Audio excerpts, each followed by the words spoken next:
Hello, hello. Welcome back. This is my first live in a couple of weeks. Kind of got a little bit busy the last few weeks, obviously fishing a couple tournaments and being out of town and stuff. So kind of put it on hold to cover both tournaments here this week. So that's why I kind of pushed it up a little bit earlier too this evening, just to give us a little bit more time in case we ran a little bit long, so we're not running real late tonight. So I'll just go ahead and get started here. Hopefully some people will join in as we get going and have some nice conversation and whatnot. So we'll start off with the Kentucky Lake BFL. Welcome, Dad. As some of you and most of you probably know, it was extremely cold. I believe blast off it was 27, 28 degrees. My dad actually posted some pictures up on my Facebook page from FLW because they had sent somebody down to take pictures of it because their home office isn't too far from there. And they actually had some pretty good pictures of kind of what we were looking at and what we were dealing with that morning. There was about 1.5 inches, 2 inches of snow, I believe, on the deck of the boat for the guy that I had drawn. He kind of didn't even want to go out fishing at all, so I kind of had to talk him into it because I wanted to go out and at least take a chance. I mean, I told him, I said, we don't have to go far.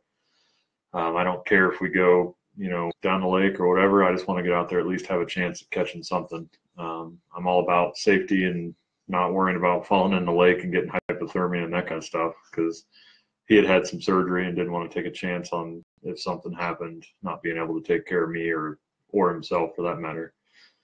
But we ended up going out. We blasted off probably about a half hour after everybody else did, so we lost a little bit of time there. But we just kind of took our time and didn't rush things too much and froze for about the first 3 hours of the tournament. We did run up the lake a little ways up towards the dam and fished around there for some smallmouth and stuff, figuring weather like that would be pretty good. But unfortunately, they weren't really biting where we were at.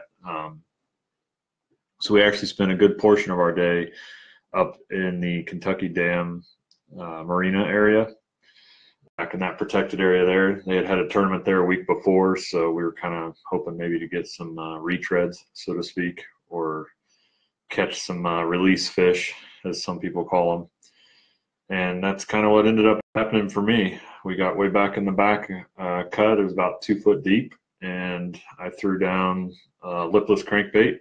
This one right here, a little 1/2 ounce Strike King red eye shad. In the natural shad color there, or I shouldn't say natural, it's just the shad color. But basically threw that out in about 2 to 3 foot of water and just burned it as fast as I could back to the boat, and had a 4-pound 11-ounce bass take a swipe at it, and actually got snagged by it after he swiped at it, and was able to get him in the boat and weigh him.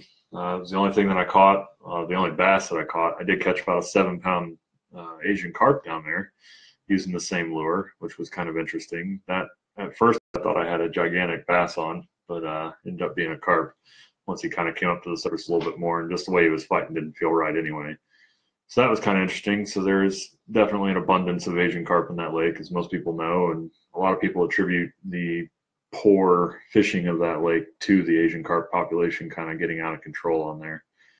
So that was all I caught. My boater didn't catch anything. I think actually he caught a turtle. He snagged a turtle with an Alabama rig, believe it or not.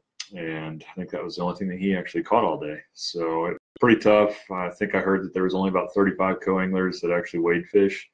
So with that, I was able to finish 15th with a 4-pound 11-ounce bass, which was kind of amazing considering Kentucky Lake and the quality of fish that place is capable of producing. 415 or 411 should never really be a 15th place finish at that lake, but I'll take it given the conditions. I was able to catch my first check of the season so far, so I was pretty happy about it. Good kind of momentum going into the Lake Cumberland event.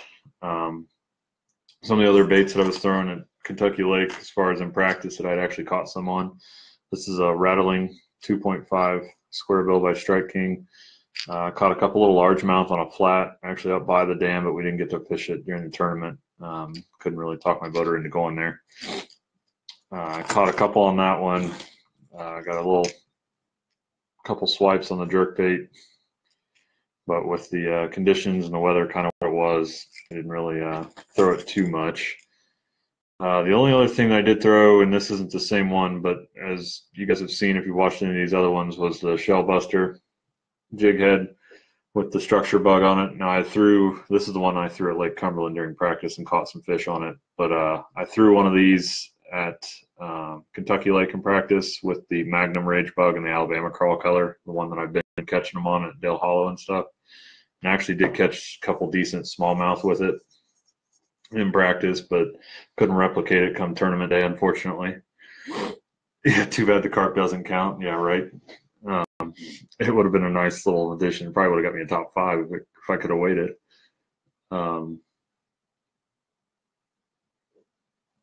Yeah, the go-to power fishing baits, Curtis.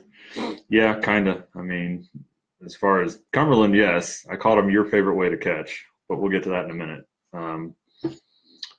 So that was kind of how I caught them at Kentucky Lake. Like I said, the tournament day was kind of a blowout with it being 28 degrees and snowing. Like we actually had a delayed start until 9. I think we blasted off at 9 o'clock because of the snow. There was no visibility because it was snowing so hard. I think there was at least a half dozen boaters that ended up turning in their floats and not even going out fishing because they didn't feel safe or comfortable doing it. That's part of the reason I think that they blasted us off so in such a hurry, was to avoid losing any more people fishing in it. I'm not really sure. I know by about, I think 11, 12 o'clock, it started to kind of clear up. The sun came out, and I mean, the snow melted off the deck of the boat pretty fast. So, I mean, it really wasn't that treacherous. It was just that first like hour or so that was miserable with it, as cold as it was and the snow and everything else. It just, yeah, it wasn't really ideal. It was by far the worst conditions I've ever had to fish in. But thank God for hand warmers, toe warmers, and body warmers and things like that, because I had plenty of them on me and with me. So that kind of helped ease the pain a little bit. I'll go on and start with the Lake Cumberland event. As most of you know, that was my first tour event. So the FLW Tour is the top level of the FLW. They are just like the Bassmaster Elites, just a different competing series, basically. If you guys are familiar with those and you're not familiar with the tour, this is their second year at Lake Cumberland. I kind of wanted to do it last year and kind of kicked myself for not jumping in last year and trying it out. So I went ahead and made the commitment this year to do it early on so I could make sure I could get into it. The tour rules and for like at that level for the co-anglers and stuff are completely different from what we fish with at the BFL level. So with the tour, you can only practice as co-anglers. You can pretty much practice anytime you want, unless you're practicing with a pro. Then you're limited to the off limits. You have to follow what the off limit rules are, and I'm not going to get into all that. But basically, there's a set 3-day practice period before every tournament for the pros, and it's Sunday, Monday, Tuesday. And then Wednesday, you're not allowed to be on the water at all. You have to stay off the water. We have the angler meeting that Wednesday evening. So I didn't get to fish it all Wednesday, and I lost part of the day Monday, and I didn't make it down there Sunday because I had some issues I had to take care of at the house. Unfortunately, I couldn't do it until Monday. So it kind of got me down there a little bit late Monday. The guy I originally was going to fish the event with and practice with and stuff ended up not being able to make it for family medical issues. So I drug my kayak down and at least tried to make the best of it and practice with that and get some time on the water and cover some areas of the lake that, you know, I was hoping could replicate something that I would see during the tournament. I did manage. The first day was pretty rough. I didn't catch much of anything. Actually, I don't even think I had but maybe one bite the whole day. And then the second day, I went out and I actually ended up started catching them a little bit. I caught them on the shell buster with the summer crawl color structure bug. And this is the regular size structure bug, not the Magnum. So it's about 30% smaller than what that Magnum is that I have been throwing. And it's only a half ounce. Only a half ounce jig head instead of the 3/4, which is what I have been throwing. At Cumberland, I've had a lot of luck with this size and actually this same bait in color, especially this time of year. So that's kind of why I decided to try it for in practice. And first point I came up to, I was dragging along the bottom and caught, I don't know, I think it was about a 2-pound smallmouth. So took it down to another point and caught about a 2-pound largemouth. So I was like, all right, got something going with that. So I went over and moved over to some deeper, clearer water just to try to get a little different thing going in case I got stuck in a situation like that come tournament day. Started throwing the jerk bait, the smaller size Strike King jerk bait with the chartreuse belly on it.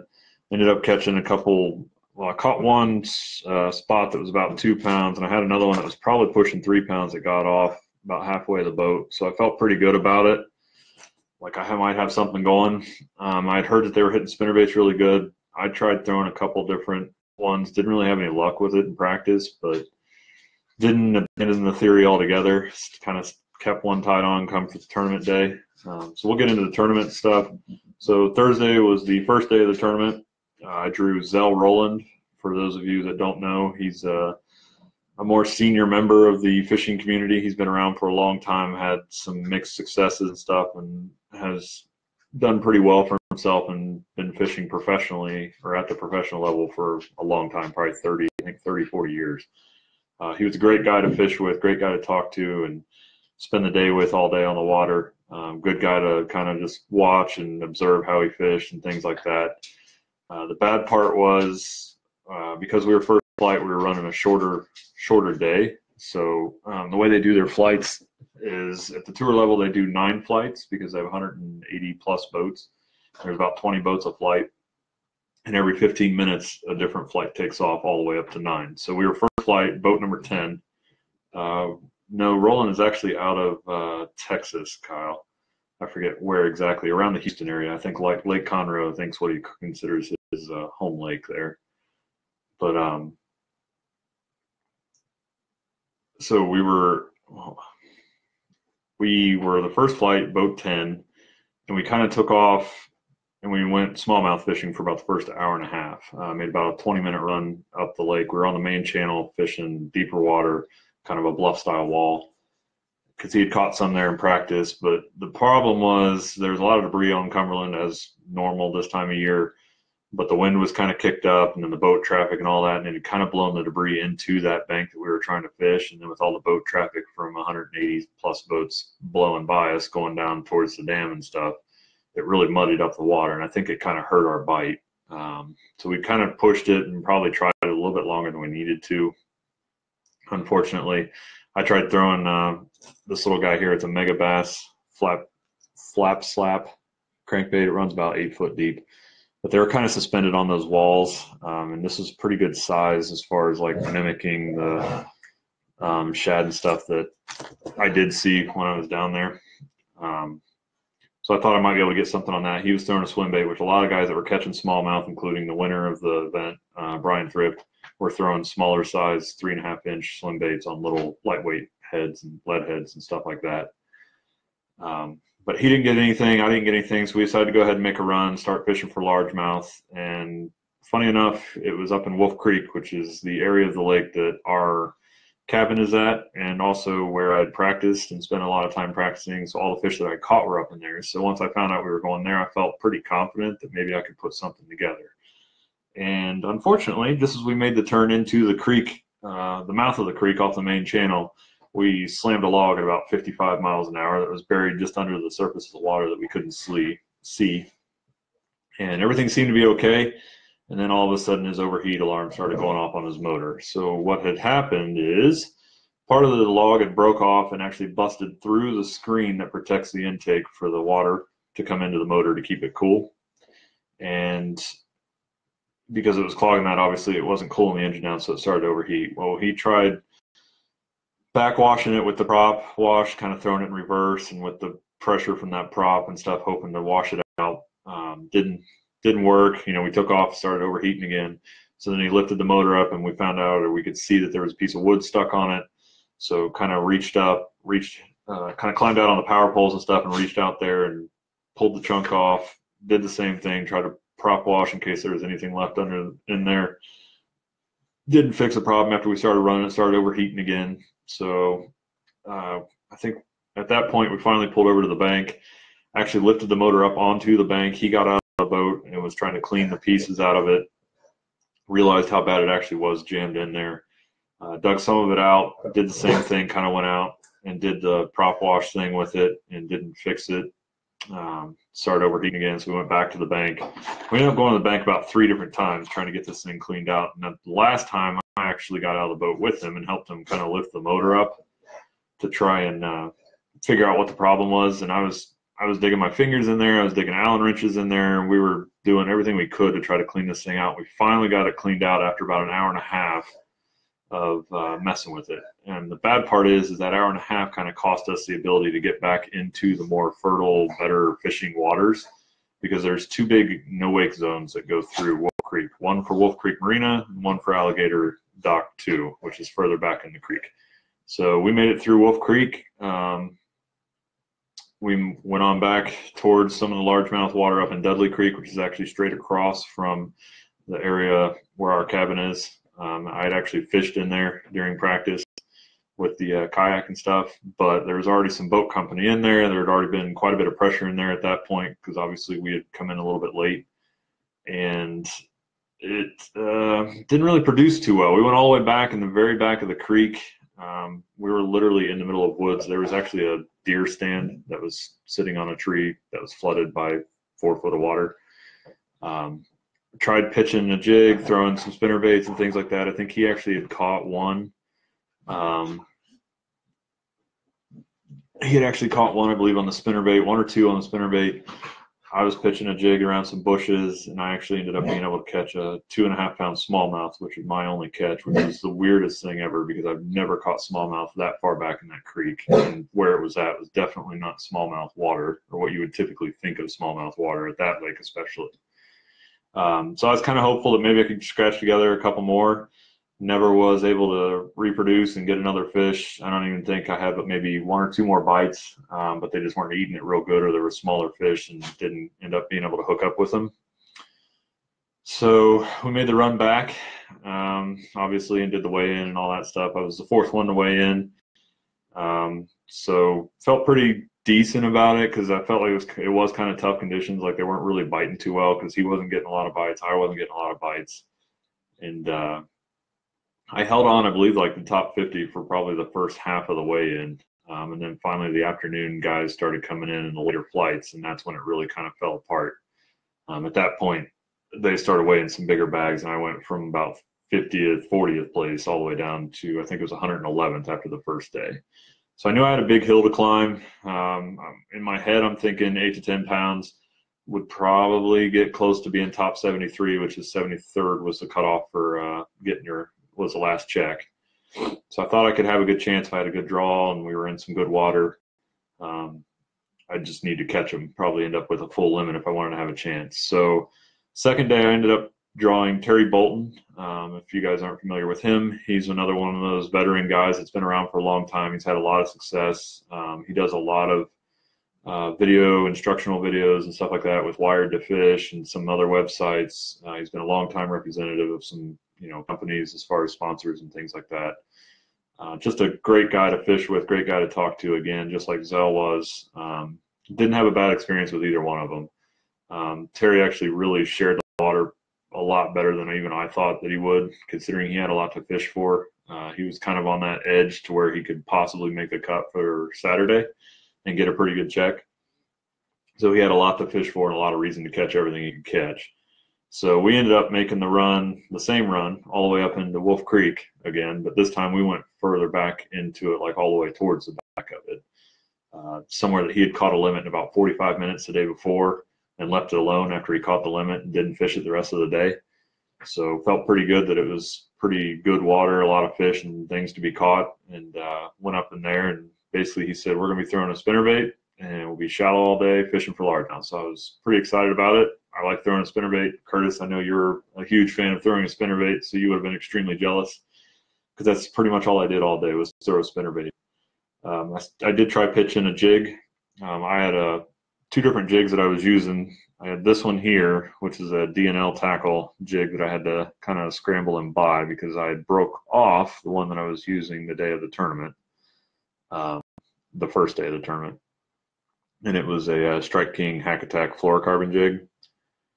And the same color, the summer crawl kind of color with the rage tail chunk on it, with that summer crawl color, that kind of chartreuse. That was what I caught that smallmouth on, but I ended up breaking it off later that day. So I bought 2 of those to take with me. I tried flipping bushes just to do something a little bit different from what Terry was doing with the spinnerbait. I tried throwing a chartreuse and white chatterbait just anything to kind of be different and give them something different to look at. Um, Unfortunately, it didn't seem to work, so I abandoned it and went to the spinnerbait. He was throwing a 3/4 ounce. I was throwing, half ounce, and it was a Colorado willow blade combination. He had a couple different variations that he was throwing. Double Colorado. He had a Colorado willow, but had a little bit bigger Colorado blade on it. But this is essentially what I was wearing or using. I had a Zoom trailer on there too, the little white trailer, just to give it a little bit more bulk. I would chuck it out. We were just basically pitching the wood all day long, bushes, wood, anything in the water. And there's a lot of stuff in the water because the lake was up about 3 feet, I think, at that point over Summer Pool. So there's still a lot of brush and stuff in the lake or in the water along the shoreline. Water temp was running 57 degrees, I think, midday. I think it reached 58 by the end of the day where we were at anyway. There was a lot of wind blowing in there, and we just ran that bank. It was probably about a 400 or 500 yard bank, and we would just basically pitch at every piece of cover we could come across. He had caught, I think, 3 or 4 when we made about halfway down the bank, and then we finally hit, like, there was a little pocket, little indentation really that we had come by, and he had pitched in there and cast around a few different times. And when I got to it, I started casting around to some of the other stuff, some of the deeper stuff, and that's when I was actually able to hook up my first fish, and it was just over 4.5 pounds. I didn't weigh it, but it was easily over 4.5 pounds. So I felt really good because it was like 9:30, 10 o'clock at that point, and here I had 4.5 pounds. I figured I needed about 8 to 10 pounds to, be able to, total. So I only needed about 6 to 8 pounds, I figured, of fish for the day, and I already had about half of that in one fish. So I felt pretty confident, being 9:30 and having to check back in until 5 p.m. because we flip-flop from first flight to ninth flight to make up for the shorter day the first day. So I knew I had a lot more time to fish, but it didn't really seem to work out. So we went all the way down the bank. We cut across the creek, went over to the other side of it, ran up about halfway up the creek on that side, fished around. I think he caught 1 or 2 more. And then we cut back across over to the good side again and went back up it. I ended up with 3, and I want to say, I can't really remember, but I want to say I caught 1 more on that bank before we left it, and then I caught 1 more in a different area of the creek after we had moved. But he was catching, I bet he caught 18 or 20 fish. And the beauty of Lake Cumberland is there's a lot of fish that are 2 3/4 to 3 1/4 pounds. So it's good because it's fun to catch them, but it's bad when you're with somebody that needs to call a lot. So the rules are, as a co-angler at the FLW tour level, I'm not allowed to cast unless the pro has both feet on the front deck. Now, obviously, if you're catching a fish and you're calling, you're in the back of the deck or in the back of the boat messing with fish in the live well. So the entire time that he was calling fish, I had to basically wait. Of course, I helped him out, kind of helped him eyeball fish and things like that. But it was all lost fishing time for me, unfortunately. Good for him because he was catching fish and things like that, but bad just because he was catching fish that were so close in weight that it was actually a lot of times we had a hard time even being able to tell which fish was bigger. It wasn't an obvious choice, and there was a lot of fish he had a lot of fish that were about the same size. So it was definitely kind of a struggle, but it was kind of fun watching him, do his thing and catch what he was catching. So we moved all over Wolf Creek, kind of went around some different areas up in there, started making our way back out. He had caught, ended up calling out a pretty good fish later on with about a 4-pound smallmouth when we were fishing this bluff wall. And I tried a couple different things on the bluff wall. I didn't try jerk bait just because the water was so dirty. I didn't feel like they'd be able to see it real good. But I did try throwing swim bait, throwing an underspin with a swim bait on it. Couldn't get anything on it, just trying to get just 1 more good fish because I knew that it was going to be close with what I had. So we finally made our way back. Our check-in was at 5 p.m. I looked at when we were waiting in line to get a bag so we could go get our fish, I looked at the leaderboard and knew that I was in some trouble because I think the cutoff weight at that point was 10 pounds, 12 ounces or something like that total for both days, and I didn't think that I had 10 pounds, or if I did, it was just at 10 pounds. So I knew I probably wasn't going to be able to make the cut for a check, but wanted to see what would happen anyway, obviously. Had the 3. Both of us ended up losing 4 ounces on a dead fish penalty. Mine was on my big 4.5. I'd actually hooked his gill a little bit, or caught just part of his gill with a trailer hook, which actually ended up taking the trailer hook off because they were just eating the spinnerbait too good. I really didn't feel like I needed it. But unfortunately, it killed the fish. He had one die on him, not really sure why. We were having some live well pump problems. That's the only thing I can figure is maybe it just wasn't getting oxygenated water, because water temp was cold, so it should have helped the survivability of them. But so he ended up taking a penalty as well. But luckily for him and for me, really, it didn't affect either one of us as far as missing a check or missing a cut or anything like that. So he had a 16, I think it was 16.4 was what his bag was after the penalty. So he had like 16.8 and ended up making the top 30. He skinned in just at 30th place, so he made the cut for Saturday to be able to fish over the weekend. I ended up with, my bag was 10.3 without the penalty, and it was 9.15 total for both days. 9.15 was my total with the penalty, and that put me in 102nd place, I think, for the whole tournament. I ended up being 2 pounds 3 ounces out from getting a check. So literally 1 decent fish or 2 smaller spots or something would have done it for me. So if I could have got a full limit, I'd have had a pretty good chance at a top 75, maybe even better, depending on the quality of the fish. My day weight for the second day was 7.11. I think it was. Let me look. 7.7 after the penalty. So that's what my total was. That was kind of my experience. It was a lot of fun, obviously kind of challenging with some of the different rules and things like that, but really I had a good time with it. Didn't do as well as I had hoped. I mean, I kind of thought I could be able to do a top 50 pretty well there.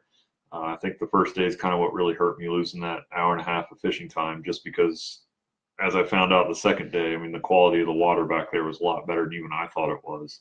And if we'd have been able to get back there and fish it like he really wanted to on Thursday, I think I probably would have been able to scratch 1 or 2 more fish in the boat, which would have made the big difference. But it is what it is. Obviously got to watch some great guys do their thing, and then I also got to marshal on Saturday. So I drew Bob, what was his name? I can't remember his name now. But I drew one of the pros on Saturday. He was in 13th place going into Saturday. So he was doing pretty well. I think he had a 15-pound bag on Friday, 14.5 or something on Thursday. So he had himself pretty well positioned. He's not one of these big guys that's been doing it forever at this level. He just kind of got into it later on in life. Had a good time talking to him. Good time kind of watching him fishing and seeing how he's, takes the pressure of being in that position, being more of a kind of rookie in the tour level and things like that. The other thing, as a marshal, you carry an iPad with you, and you are actually responsible for taking pictures and shooting video and stuff to help kind of supplement the FLW live feed that they do on Saturday and Sunday, and also for their internet coverage and stuff like that. So had a lot of fun kind of doing that stuff and taking some pictures and posting them and sending them to FLW. Got a really good shot of a live video of him catching a smallmouth. I don't know if it ever made print anywhere as far as on the website or anything. I haven't really looked around too much as far as the video goes. Bob Moran, yeah, there you go. I don't know how if that ever made the live footage or anything like that, because I haven't looked through it, but I do know that all the pictures that I took did make it up on the FLW website. If you go and look at day 3 marshal coverage, there's a bunch of pictures on there from my guy. Basically every picture that I took, they posted up in there. So like, he's got 9 or 10 pictures of himself catching fish and whatnot. Thanks to me, I think he had more coverage than anybody else from the marshals. But it was a lot of fun. Definitely a different experience, even though it was miserable and raining all day. It wasn't too cold, thankfully. Just kind of different, sitting there watching somebody go about their business and watching their decision making and kind of seeing how they do it and not being distracted by trying to fish yourself and do stuff like that. So it's a good experience. I definitely would do it again if I have the opportunity. Probably would do the tour event again as a co-angler. If they come back to Cumberland next year, it'd be something I would definitely consider doing, because I did have a good time with it. I just wish it would have ended up a little bit better. But that's kind of all I got really to cover with it. I don't know if there's anything that you guys have questions about or anything that I could kind of answer. I can look through. I know that some people were throwing some comments out there. I didn't catch all of them. I'll look back through here and see if there's anything I missed. Oh, if it's going to let me scroll. I guess not. Let's see. So the last one I can see is Kyle asking if I've ever fished with a snake. No, I haven't actually, but I have seen some baits like that, mimicking snakes and stuff like that.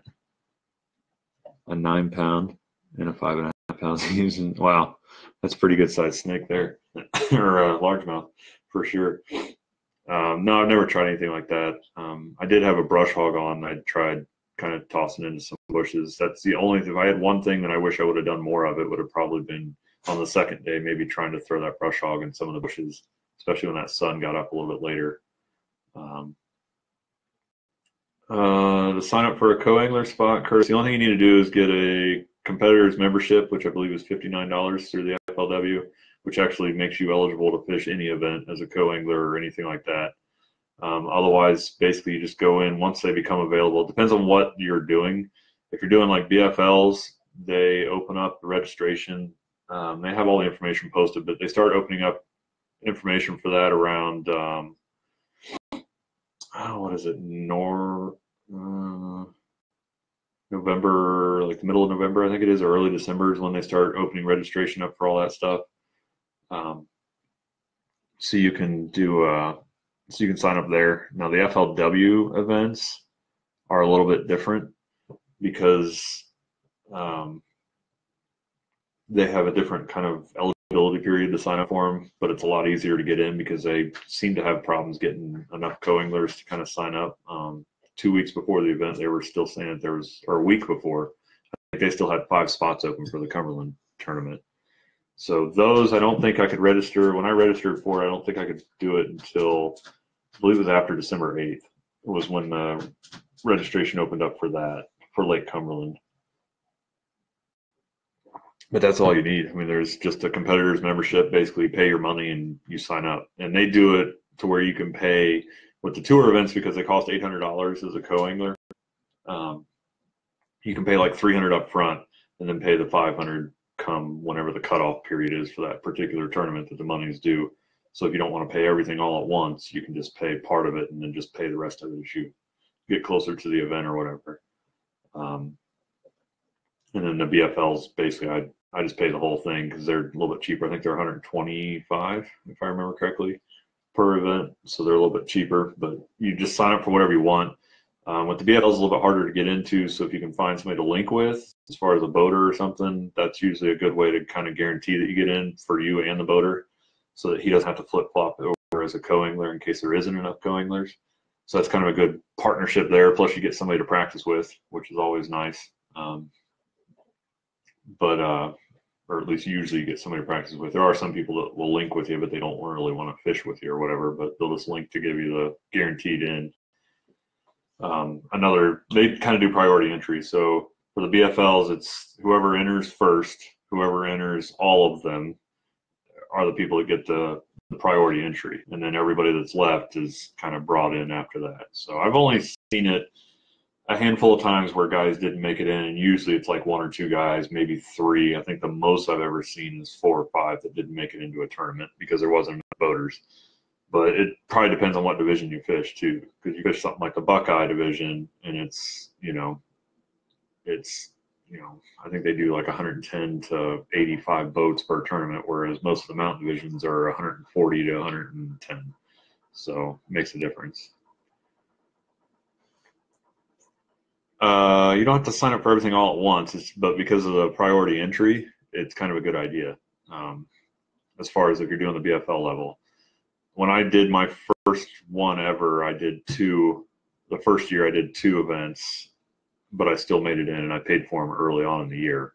So the earlier you pay for them, the better. So like if you pay for 1 event or 2 events and you do it as soon as they open up registration, your odds of getting in are pretty much guaranteed, more or less.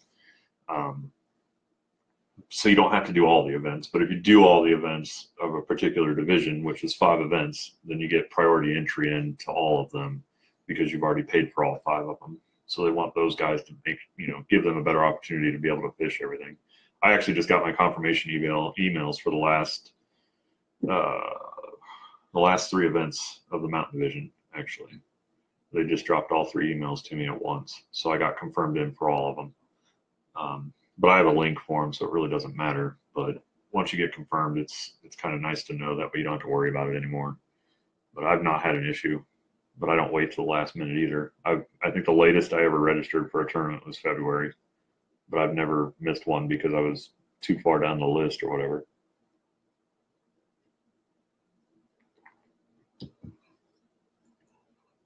But you can sign up however you want. Like if I decided I want to start fishing the Buckeye division, I could sign up for a tournament tomorrow for their first tournament or whatever if I wanted to. Doesn't mean I'll make it in, but there's no deadline. I think the deadline's like the day of registration, and then you pay like a late fee, which is like $20, I think. But it's pretty easy to kind of get into it, which is kind of nice. You don't have to worry about it too much. Any other questions or anything else that anybody wants to bring up? Also, while I'm thinking of it, because it just crossed my mind, for anybody that ordered the All Heart shirts or hats, I made the order a few days ago. So I should be getting them in. If I'm lucky at the end of the week, but I'm guessing probably midweek next week before I get all that stuff in. I'm not sure how long it's going to take for the shirts, the hats to get done, because they usually take a little bit longer. My next event is Lake Cumberland on May 5th, Saturday, May 5th. It's the BFL. So I get a little redemption at Lake Cumberland. I don't know that anything I learned this week is really going to apply 2 weeks from now, but the way this spring is going, it'll probably be the exact same water and weather temperature and all that stuff down there. So it may still be a spinnerbait bite. Although I have a feeling they'll probably be pretty well worn out on it by then, because probably everybody and their brother's throwing spinnerbaits down there. As many pros were talking about it coming across the stage. I think 80% of the field was throwing spinnerbaits. At least everybody that was fishing for largemouth was. And now all the locals are aware of that and probably beating the crap out of the banks with spinnerbaits too. So I don't know if they'll be hitting spinnerbaits still by then. Probably, definitely on bed, where the guy I was marshaling for on Saturday, the water temperature was up around, I think it was 60, 61 degrees. So he was catching some pretty good size largemouth, and they were about 1 foot of water, 2 foot of water, and their tails were a little bit beat up on a couple of them. So they were starting to move up and starting to get beds and do things like that. So hopefully the spawn will get mostly over with by the time we get down there. So because fishing a spawning tournament, so to speak, as a co-angler can be tough from what I understand, especially if you get somebody that's fishing beds, because you kind of get stuck out in the middle while he sight fishes up shallow. So it can be kind of tough, unless he wants to share the water and let me catch some smaller ones while he picks off all the big ones. I'd be okay with that. But from what I hear from most people, it doesn't usually work out that way. So it's kind of a worst case scenario is that they're spawning big time, which with the way the weather's going, I'm sure there's going to be a huge amount of them that are spawning all at once, just because, they're not able to kind of do it in waves like they normally do, just because we've had such a weird spring. They're starting about 2 weeks later than what they normally would be down there. Anybody else got anything you want to add? Any other questions or anything? Because I know I do Cumberland May 5th, I believe it is, and then I don't have another one until June 6th or something, June 8th, whatever it is. We go to Kentucky Lake, so that'll be my next Kentucky Lake tournament, but that's not until June. And then I think I have 2 in June. Yeah, full moon coming up April 29th. Yeah, so it's definitely happening. Because I've been looking at the weather, and it's supposed to be kind of screwy down there in the next week, basically through Sunday, and then looks like it's pretty much steady 60s for the next midweek on next week down there. So that'll kind of help stabilize it out and probably get a lot of them moving to spawn and stuff with that full moon coming in and whatnot. We'll see. I'm excited about it anyway. I always like fishing it, as long as it's not crappy weather like it was last year. Love fishing Cumberland, even though it's tough. That's kind of what makes it good, because it's so tough. It's you can do a lot with a little there. So one thing I did forget to mention is they made an exception for us that we could weigh 12-inch anything down there. Lake Cumberland typically is 12-inch spotted, 15-inch largemouth, 18-inch smallmouth. But the Department of Wildlife in Kentucky decided to make an exception. They're doing a year-long study, basically 2 tournaments at the beginning of the year, a bigger one like our tour event, and then a smaller tournament, and then they're doing 2 more in the fall that they're going to give the exemptions to do 12-inch, and then they're going to do a mortality study on the fish over the course of the next 2 weeks to see if any of them kind of come up later, whatever died during the tournament, and if anything dies after the fact, kind of keep an eye on the area that we had our release and stuff in to see if anything comes up. So I don't know what it's going to mean long term. At our angler meeting, the wildlife representative that was there was kind of talking about it, why they gave the exemption and stuff. It's basically they're going to study the possibility of changing the limits, more or less. So based on the data that they gather from our tournament and from the other 3 tournaments that they test throughout the year with this, they're going to gather everything up and kind of look at it and see, and then make a determination, I guess, meet as a committee and decide if they want to change the limits or anything like that. They're doing it at Cumberland Lake, and I think he said 2 or 3 other lakes in Kentucky. I want to say maybe Cave Run was one of them. I don't remember what the other lakes were, but he did mention a couple other lakes that they were doing the same thing at, and it's all part of this study that they're doing. So it'd be nice if they ended up making a change to it, just to kind of help the tournament guys out at least, because I think that's part of the reason why you saw such good bags and so many good bags weighed in at the team event, is because of that 12-inch exemption for everything. So it allowed a lot of decent sized smallmouth to be weighed, like the 2-pound 8-inch smallmouth or 2-pound 8-ounce smallmouth that I had on Thursday. I would not have been able to weigh with the normal regulations of that lake, because it was only about a 16-inch, 16.5-inch smallmouth, which they have to be 18 to keep there. So it was nice that we had that exemption. It definitely helped me out for sure. But that's kind of all I got, though. If anybody else has any questions or comments, throw them out there real quick. Otherwise, we'll kind of wrap this up. And until next time, I might do something next week, maybe cover some topic or something co-angler related. If there's anything that anybody would like to discuss or maybe learn more about, shoot me a message through my Facebook page or whatever, and maybe we'll throw something together for next week just to kind of cover some dead air space, because I don't have another tournament for 2.5 weeks. Otherwise, nobody has anything else, I guess. We can wrap it up. I'm kind of giving it a second here because there's a big delay between when anybody makes a comment and I actually see it. So I don't want to cut anything off and then not be able to answer a question here. It is kind of weird. It's kind of frustrating actually how it works, because it makes it hard to see anything. Local meeting Ohio. No, I don't have any local tournaments. There's a couple of guys at work that fish some local tournaments that maybe I might be able to squeeze in with one of them if they need somebody to kind of fill in for a buddy or whatever. If it doesn't conflict with anything else, because after this Cumberland tournament, it kind of slows down for me a lot, because I don't have another one until early mid-June, and then it's like 2 in June, and then basically 1 in July and nothing in August. So I go from doing 6 tournaments in like 8 weeks to having 3 tournaments in 8 weeks. So it's definitely a lot more spaced out. So if there's any local opportunities that come up, then I might jump in on something. I've not really fished a lot of local waters, so it'd be definitely a challenge for me, just because I spend most of my time down south fishing the tournaments and stuff, or going to Cumberland fishing down there because I love doing that. So we'll kind of see what happens. Thank you, Kyle. I appreciate that. What else? Anything else? Is that it? Unless somebody's got some local tournaments they want to enter with me and pay my way in, I'll fish. We'll see how it goes.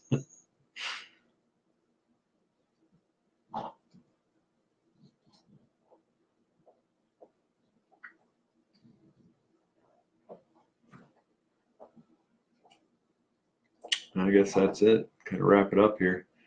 I'm not seeing anything else pop up. Oh, what's this? Yeah. Yeah, there's a reason. No kidding. There is a reason Ohio's not on the tour. There's a reason they only fished the Ohio River once in the Bassmaster Classic over in Pittsburgh. It was awful. Lowest weights ever. I mean, there's guys that can catch them around here, but that's kind of the problem with doing local tournaments is there's only a few guys that really know how to catch them and they know where to catch them. And either they're the only ones that know the spot or everybody that's in the tournament knows the spot. It's a race to those one or two spots. So that's kind of what I've heard. So it's kind of deterred me from really wanting to enter too many local things just because most of the lakes that I have fished around here, I've had pretty tough time fishing. And I've heard that there's only a few spots on them and there's only, most people either know where they're at or there's only a few guys that fish those lakes that consistently do well in the tournaments. So to me, that's not much fun. I'd rather have more of an even playing field with a little bit more competitive balance to actually be able to enjoy and feel like you got a chance at competing and not just trying to beat somebody to a spot to win, if you know what I mean. But the advantage of it is it teaches you to be a lot more patient and I think grind harder, fish in Ohio and understanding how tough it is. You go to lakes like Dale Hollow and Kentucky Lake and, some of them places where the fishing's a lot better. And you enjoy it a lot more, but I think it also allows you to pick up more fish too, just because you know how to finesse and you know how to kind of look at water differently than maybe some of the guys that are used to being able to catch fish like that. So there is advantages to it. As tough as it is fishing in Ohio, I think that the lessons learned and the patience learned is definitely a lot more valuable, if anything, to co-anglers, even more so. I know there's some tour guys that always felt like, that's helped them. Some of the local Ohio people that have actually fished at the higher levels have made comments and stuff, and I've heard other competitors versatile. I've heard other competitors make comments about it too, like, because so-and-so's from Ohio, they know how to grind out limits better, or they've experienced tough fishing. So as tough as it is, it's kind of an advantage for those of us that deal with it and put up with it too. Hey, Chris, what's going on? Kind of jumped in a little bit late. You missed all the goods. But if you got anything you want to ask or talk about, feel free to jump in. We're kind of wrapping it up here. If anybody had any questions or anything, that's kind of where we're at with it.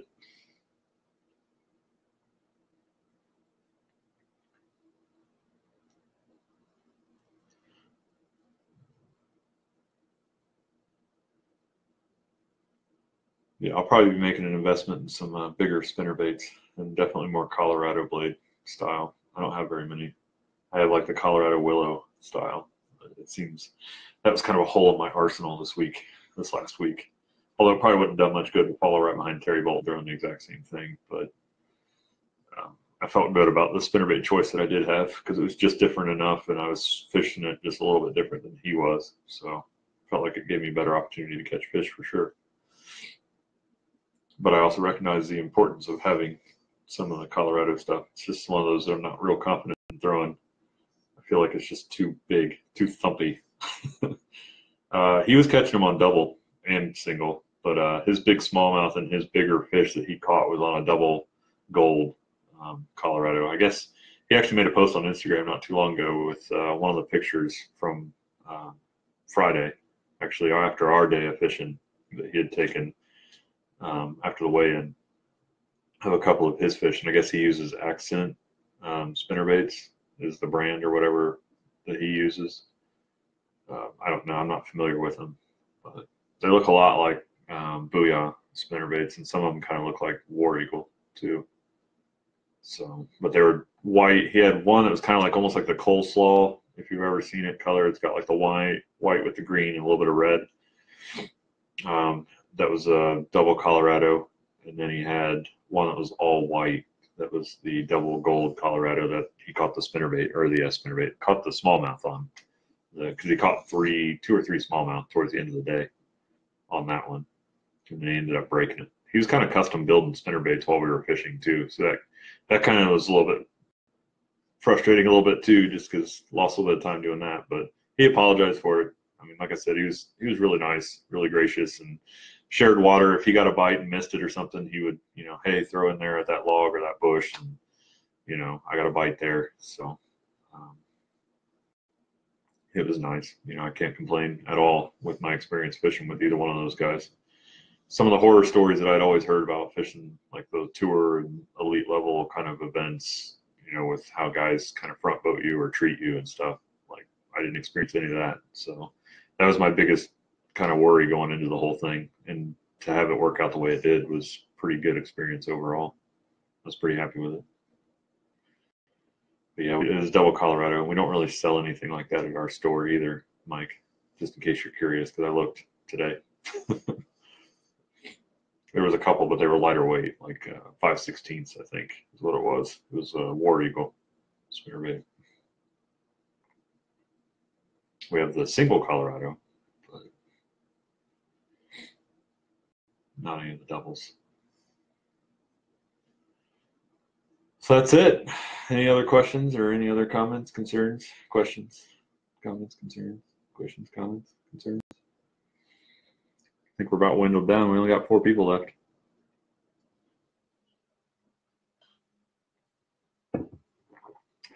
I guess I'll go ahead and wrap it up then. So you kind of join late or whatever, or you want to go back, I'll post the video up on my Facebook page, of course, as always, pin it at the top so it's easy to find for any of you that want to do it.